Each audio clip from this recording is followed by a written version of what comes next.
this is a regular Gavril D-Series, and it is by far the most interesting vehicle in BeamNG. But not yet. It's going to need some modifications first.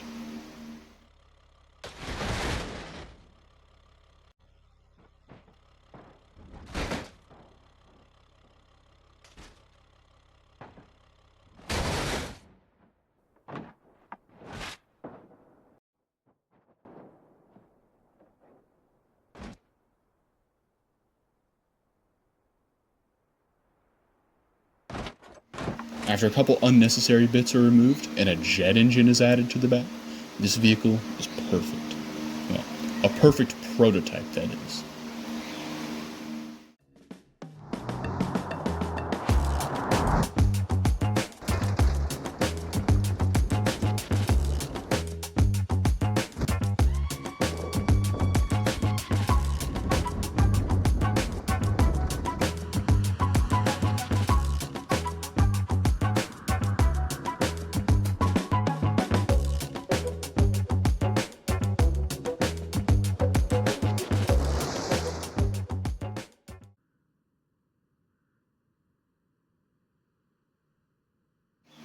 These are a couple configurations derived, then refined from the earlier prototype. But I like to call them specs. Each spec serves a unique purpose. Even if that purpose is not immediately clear, just trust me, these two abominations do serve a purpose. But let's go ahead and get started with this one, the race spec. The race spec is built for speed and cornering, which it does well. The speed is thanks to the jet engine, the cornering is also thanks to the jet engine, but also the tuned suspension and grippy tires. But weight plays a key role in both.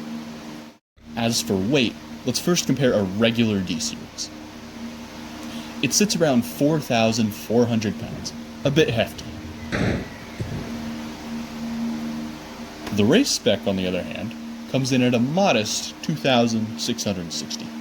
That's a difference of 1,740 pounds, or about 40%. This weight reduction is thanks to all of the parts we were able to remove, of which includes both bumpers, as well as various trim pieces, the fenders and fender wells, the doors, as well as the tailgate and hood, the spare tire and exhaust system, the radiator and front fascia, the engine and transmission, and the entire cab, which includes seats, windshield, steering column, etc. This lightweight combined with the jet engine strapped to the back makes for a very quick car. Well, if you can even call it a car anymore. To show how quick it is, we're here at the drag strip to get a quarter-mile time.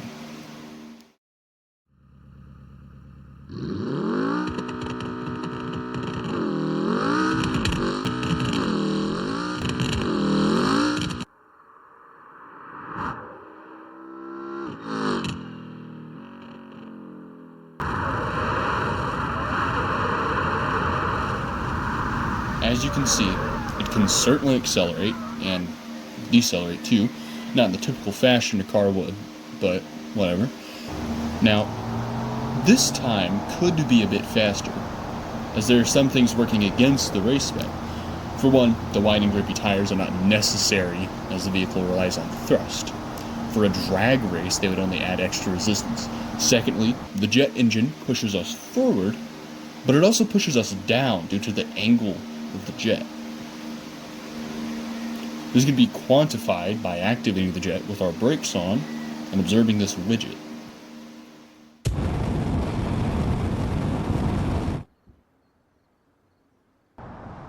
At the start, we weighed around 2,660 pounds.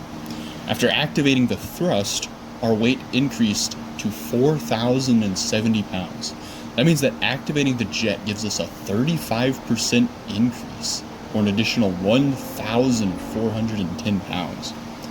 This increase in weight sucks for acceleration, but this is only the race spec after all.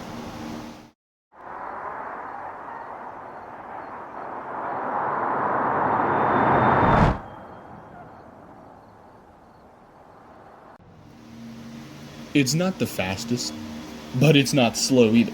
I mean, it was able to pull almost 1.6 Gs laterally in that corner. But to be honest, the driving experience isn't that great. It's kind of quirky.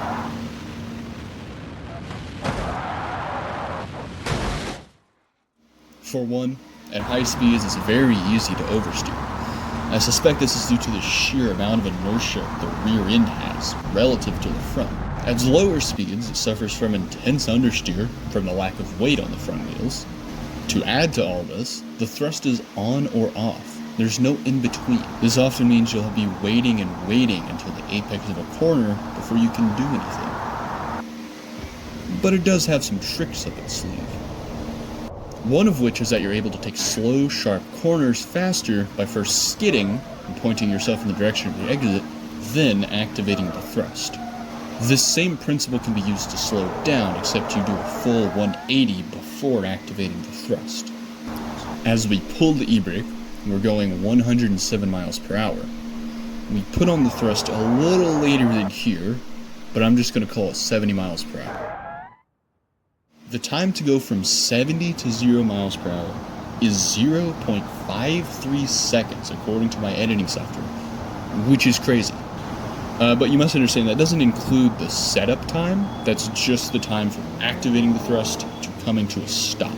If you count the setup time, we went from 107 to 0 miles per hour in 2.77 seconds. Not bad at all. Now, regular braking isn't too great, with a 60 to 0 time of 2.11 seconds. 200 to 0 time is a lot worse and significantly harder to control, coming in at 6.24 seconds. This type of vehicle has one major downside: fuel economy. For example, on this specific racetrack, the car can't make it halfway around without running out of fuel. Ultimately, the car makes it 1.4 miles before running out of fuel, and it took about 1 minute to run out of fuel. Now let's see the highway economy. We're going to try to go about 70 miles per hour the whole time.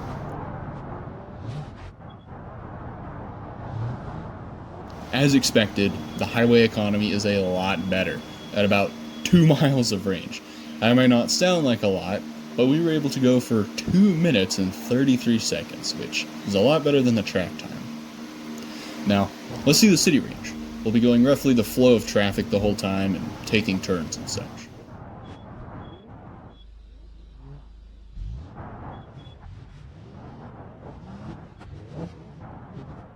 City driving gives us an abysmal range of 1 mile.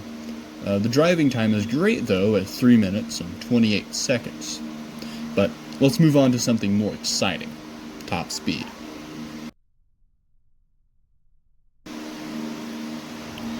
Let's see. 100, 200, got a sweat, redirect a little here. 300, 400, and almost 500, but we ran into a little difficulty, that being the wheels have vaporized. I'm not really sure why this happens. It's known that in real life, tires can self-destruct from excessive centripetal force from spinning too fast. Here's a clip from Garage 54 showcasing this.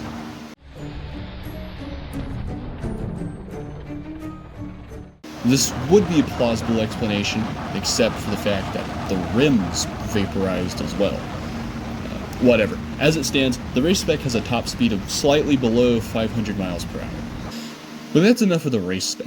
We do have 3 more specs to showcase. So, without any further ado, let's introduce the off-road spec. It's pretty much the same as the race spec, except it's a tad bit heavier thanks to the different suspension setup. The front independent wishbone suspension has been swapped in favor for a 4-link solid axle. Off-road coilovers have also been fitted and both sway bars have been removed.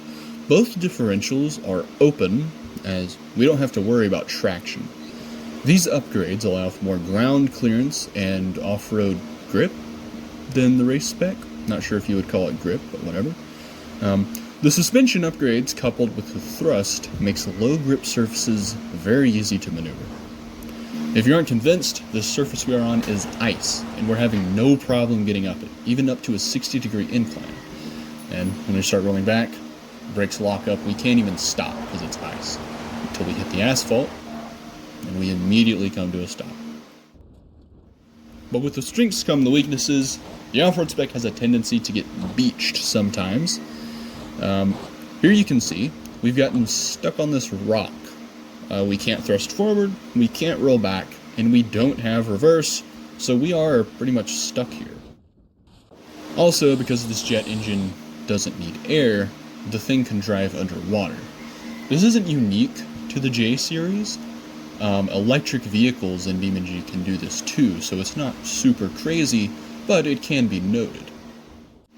What is unique to the J series is the ability to hit the thrust from the bottom of the ocean and come up on top, and then if you hold it down, you start skidding across the surface like a boat. You can even somewhat steer. Now, it doesn't go very fast in this fashion, only about 35-40 miles per hour, and it also doesn't last very long at all. We've already ran out of range, we've already ran out of fuel, and we are sinking. But regardless, this is the first boat in vanilla BeamNG. Makeshift boat, but still, it's absolutely insane. Wait, what is that? The water spec. It's been modified a little bit. The front live axle has been replaced with independent suspension, and the tires up front are thin and large, which helps with high-speed stability. The rear suspension has been completely removed. This is because the bed of the truck is what makes the vehicle skim across the water, and the rear suspension is just extra resistance. Turning is definitely possible. It's a little jerky and shaky and unstable, but as you can see, we are making the turn into this little canal here. You probably noticed this one goes a lot faster than the off-road spec, and the top speed is also much higher too. But the exact top speed is hard to figure out. This is because it's incredibly unstable at high speeds, so much so that 2 consecutive top speed runs could be 100 or more miles per hour apart, simply because one crashed faster than the other. Observe.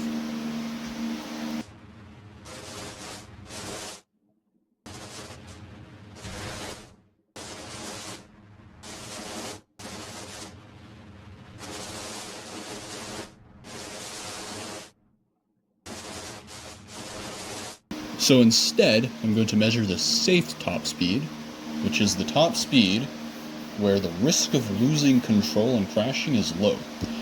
I realize this isn't the best way to measure it, it's not very scientific at all, so just take these numbers with a grain of salt. So, let's see what we can get, being careful not to go too fast.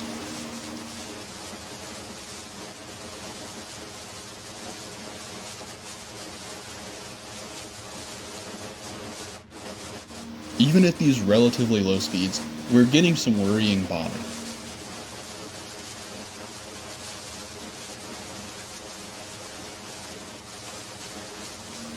Alright, we have run out of fuel, and I would say that the safe top speed is around 175 miles per hour. Not bad at all. But there's a simple modification we can make to increase the top speed by quite a bit, and that is to get some thinner and smaller wheels.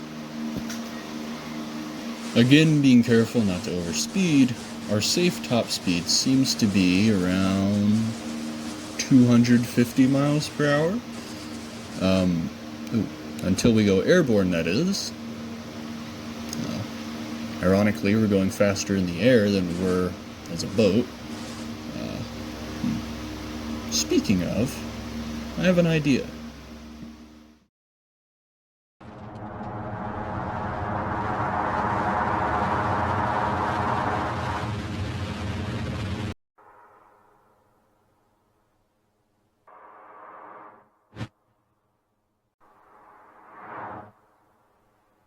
That's right.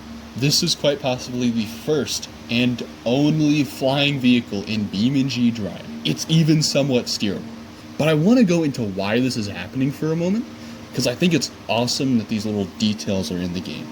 So, as we reach the crest of the hill, the vehicle has a lot of momentum in this vector due to its sheer speed. Simultaneously, the jet rocket, the thrust, is producing a thrusting force in this vector. All the while, gravity is pulling down. While we're coming off the crest of this hill, our front wheels have started to come off the ground. This happens for two main reasons. So, one, the car is going 200 miles per hour at this point. As it goes over the crest of the hill, the road slopes down faster than gravity can pull the front down, if that makes sense. This results in the underside of the car becoming exposed, and the underside is caught by the wind. Secondly, while this is happening, the thrust is pushing in this vector, while the center of gravity is somewhere around here. This causes a slight rotating effect, which helps to keep the front off the ground. With the undercarriage exposed, the front begins to lift even more. At this point, both wheels have been lifted off the ground, and the entire vehicle will soon begin to rise. This is because the game treats this entire undercarriage as a flat object, even though it really isn't. So you can now just think of the undercarriage as a rudimentary wing.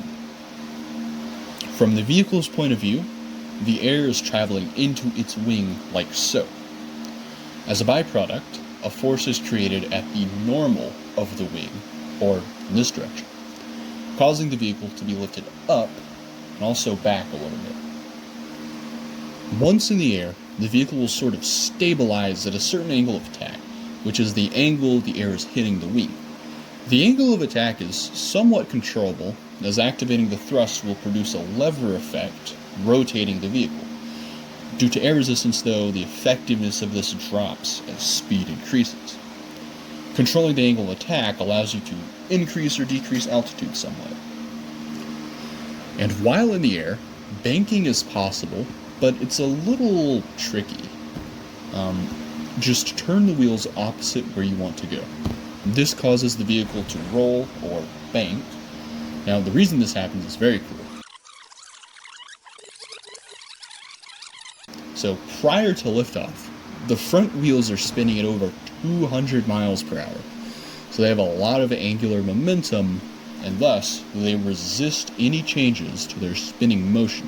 The spinning is occurring around the wheel's primary axis, or in this case, the wheel hubs. When you turn the wheels, you're applying a torque perpendicular to the primary axis, which in simpler terms is the axis of the steering knuckle. You would expect this to affect the yaw of the vehicle, but it actually affects the banking. This is because of gyroscopic precession, which states that a torque applied perpendicular to a spinning object's axis induces rotation around a third orthogonal axis. This third orthogonal axis is from front to back, and it is the roll axis. If you want to learn a little bit more about this, I recommend Googling a video about it, because it is kind of it's hard to wrap your head around why it happens. Once a roll is induced, the normal of the wing points towards the direction you want to go, and you are moved in that direction. The more you bank, the more the normal of the wing points towards the way you want to go. And after a lot of practice, you can maneuver the vehicle with enough precision to hit a moving target.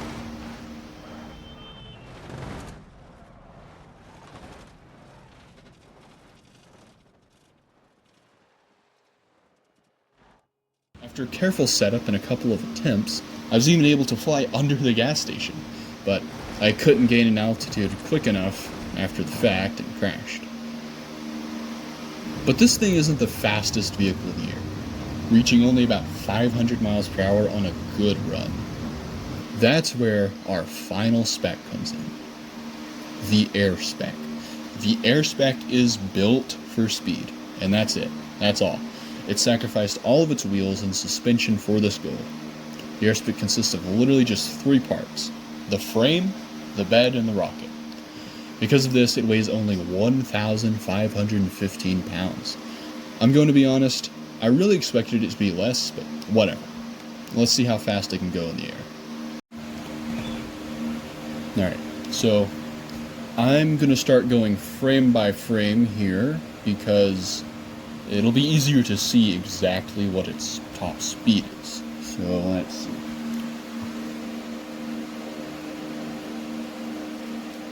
$762 miles per hour. That's how fast it goes in the air. To put that into perspective, the speed of sound at 58 degrees Fahrenheit at 1,120 feet is 760 miles per hour. So this vehicle is going faster than the speed of sound.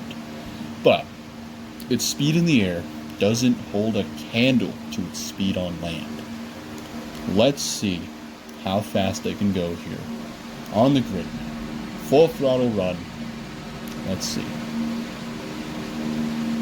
Already reaching already going past 500, 700. Good lord, we're at 800 miles per hour.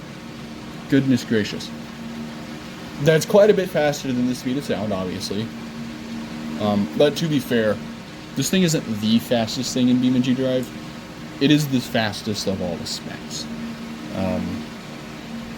But with that being said, we've gone over all that we can go over with these little specs that I've created. This has been my showcase of the Gavril J series. This is the end of the video, and thank you all for watching my very first video. Now, if you're still around, you might be interested in what I have to yap about. I wasn't lying when I said this was my first video. You can probably tell. I'm not terribly happy with it.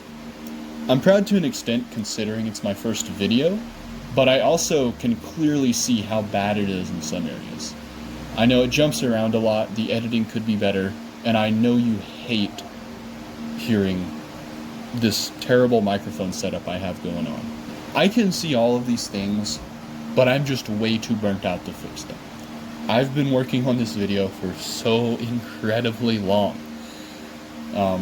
I'm not willing to go back and redo everything. No. This is my first video. It's going to be of poor quality. But I'm going to learn from my mistakes. I'm going to see, what did I do wrong here? And I'm going to try and improve that for the next video. I think largely the biggest thing that really hurt this video was the script.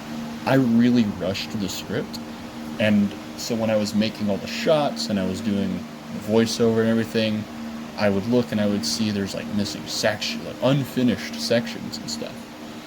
And it really it's not a polished script. The script that I used really should have been a rough draft, but I used it as the final. If I had spent more time on the script, I feel like the whole video would have come out a lot better.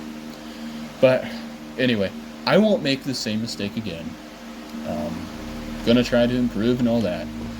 Thanks for sticking around all the way to the end, and expect another smaller video here pretty soon. Thank you.